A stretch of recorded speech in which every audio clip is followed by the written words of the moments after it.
नमस्कार दोस्तों, एक बार फिर से स्वागत है आप सभी का आपके अपने चैनल पांडे क्लासेस पर। मैं शिवा पांडे आप सभी का हार्दिक स्वागत, अभिनंदन और वंदन करता हूं।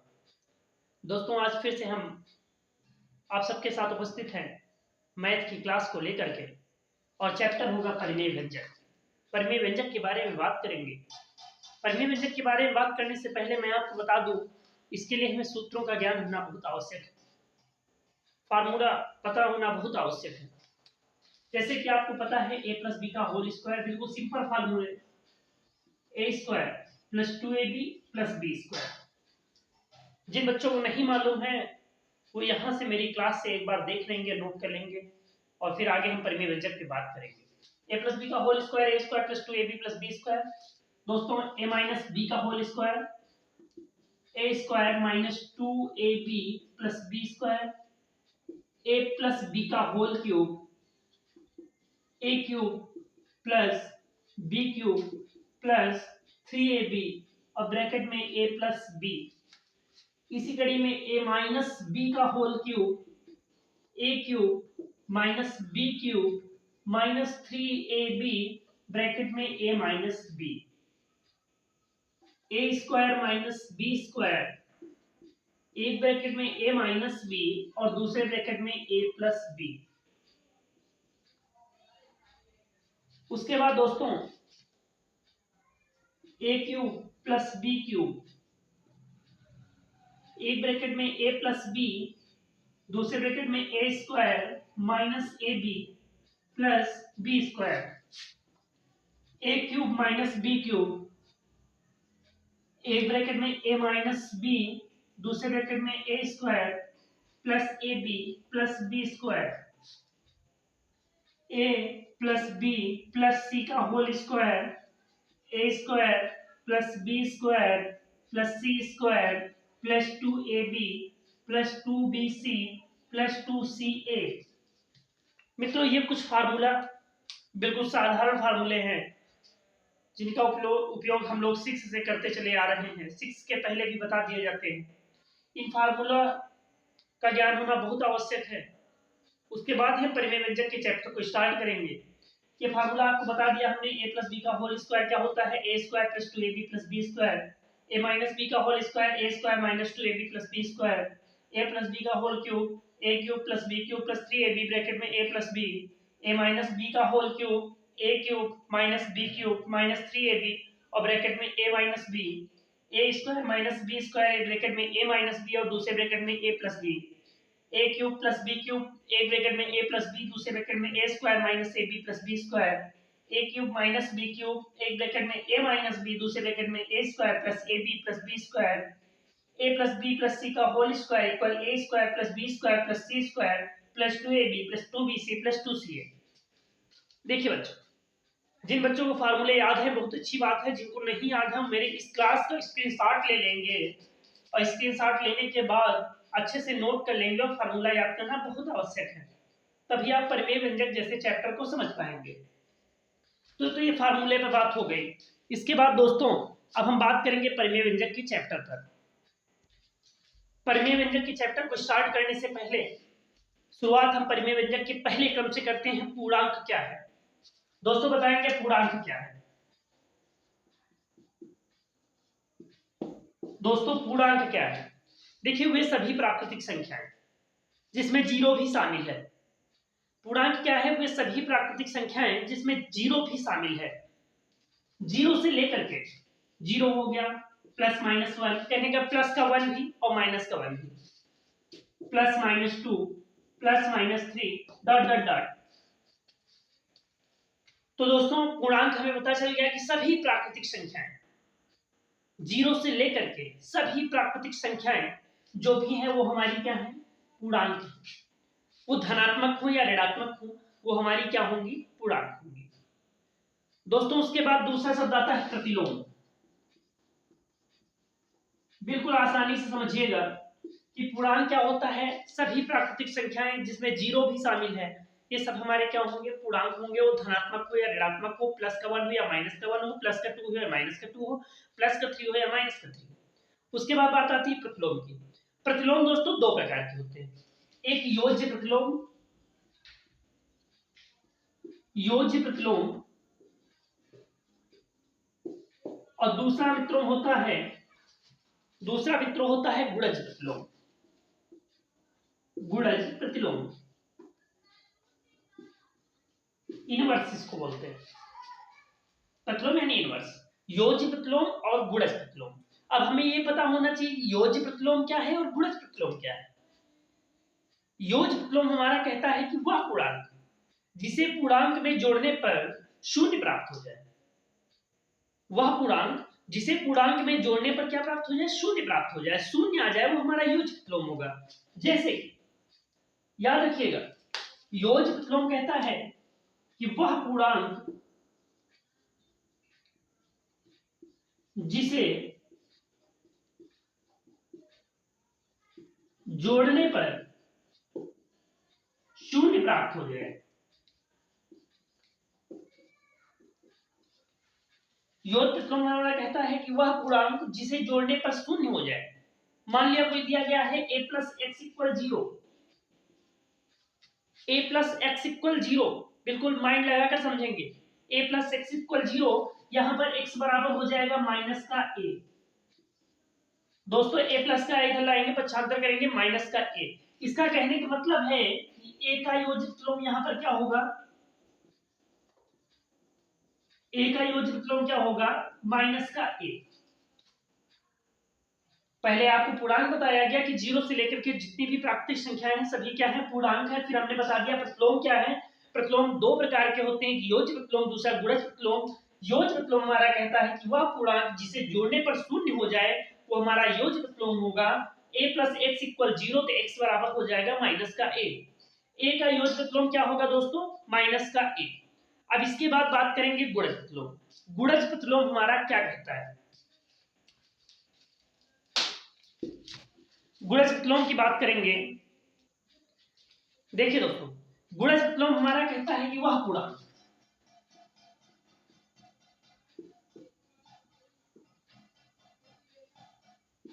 गुणज प्रतिलोम हमारा कहता है वह पूर्णांक जिसे पूर्णांक में गुणा करने पर एक प्राप्त हो जाए। वह पूर्णांक जिसे पूर्णांक में गुणा करने पर एक प्राप्त हो जाए।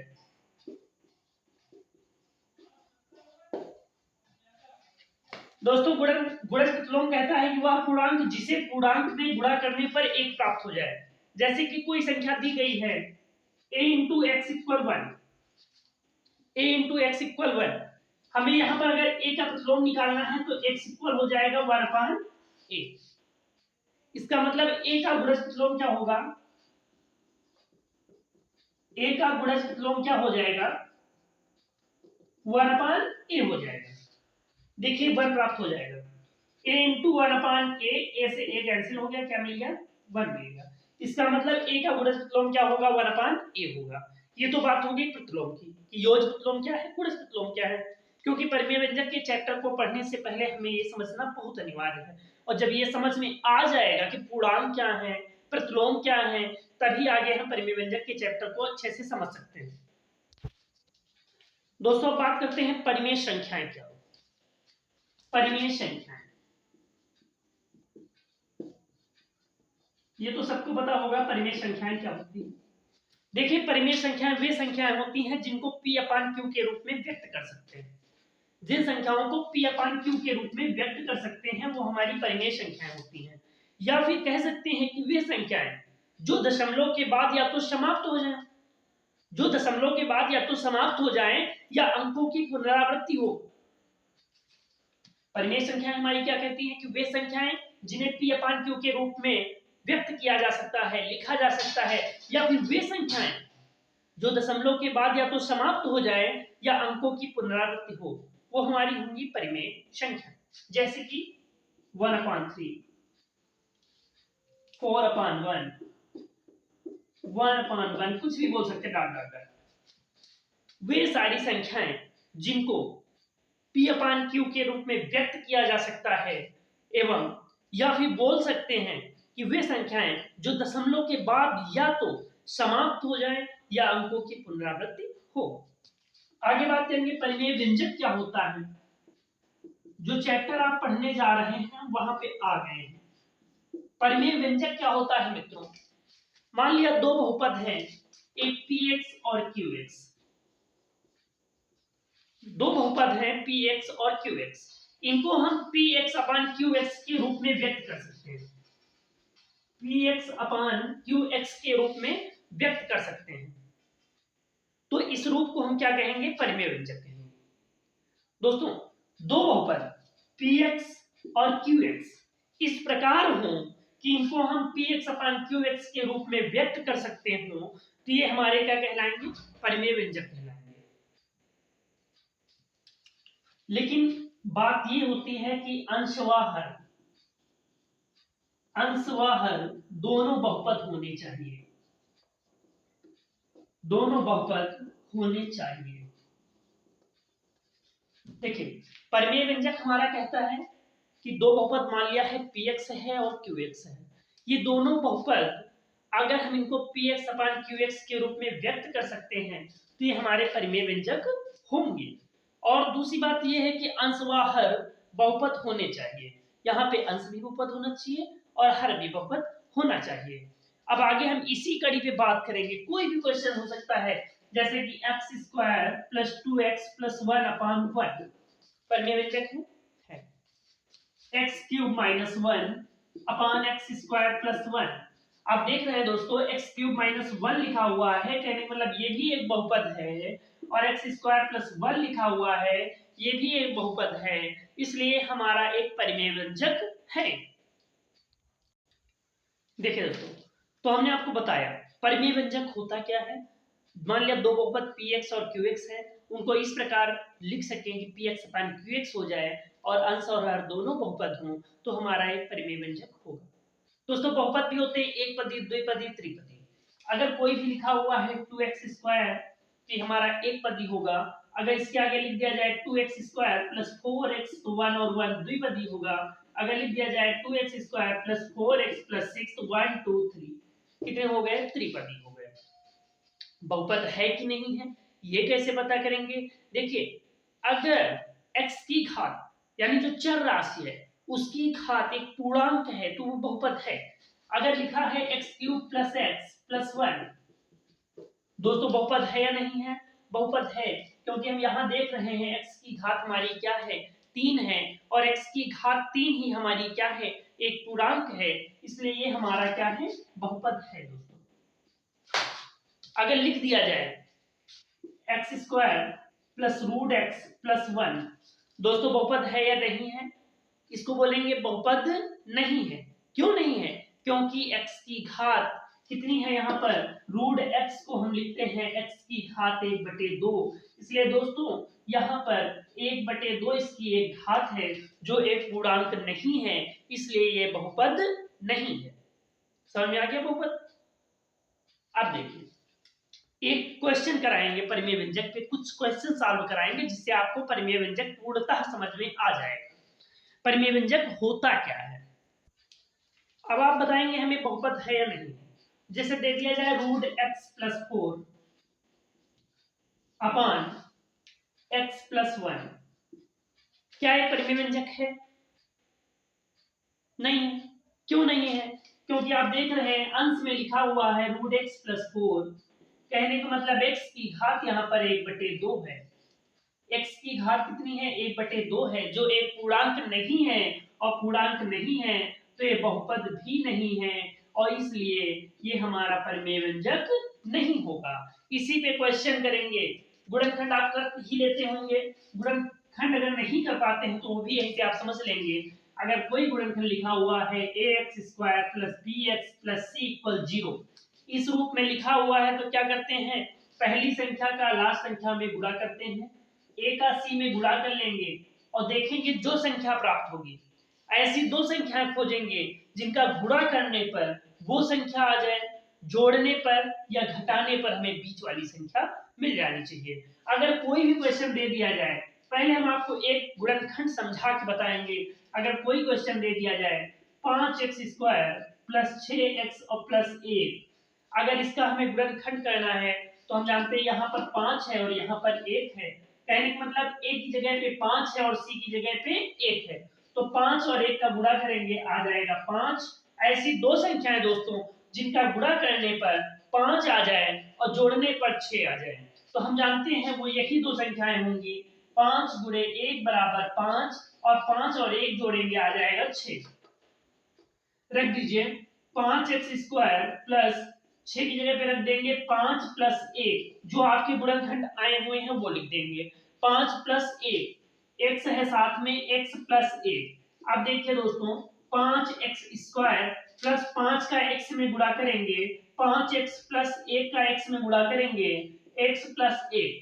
अब दोस्तों यहाँ पर आप देख रहे हैं 5x² है और यहाँ पर 5x है, दोनों में कॉमन क्या हो सकता है, उभयनिष्ठ, यानी जो दोनों में मिल रहा है, 5 यहाँ पर है 5 यहाँ पर है, 5 कॉमन ले लेंगे, यहाँ पर x की घात 2 है, यहाँ x है, x कॉमन ले लेंगे, यहाँ पर x की घात 2 था, 1x बाहर हुआ, x बचा, प्लस 5x बाहर हो गया, कॉमन हो गया, 1 आ गया, प्लस अब हम जब जानते हैं दोनों में कुछ नहीं मिल रहा है तो 1 मिल रहा है, इसलिए कॉमन 1 हो जाएगा और x प्लस 1 हो गया। अगर दोस्तों ये बराबर आ गए, ये दोनों इक्वल आ गए, तो आपका क्वेश्चन बिल्कुल राइट है। अब यहाँ पर एक हो गया x प्लस 1 और दूसरा हो गया 5x प्लस 1, हो गए गुणनखंड। बिल्कुल साधारण से गुणनखंड, आप अपनी बुक में देख लीजिएगा, जितने गुणनखंड के क्वेश्चन हो आप सॉल्व कर लीजिएगा, बिल्कुल समझ में आ जाएगा। अब परिमेय व्यंजक के आधार पर क्वेश्चन देंगे हम और सॉल्व करके भी बताएंगे।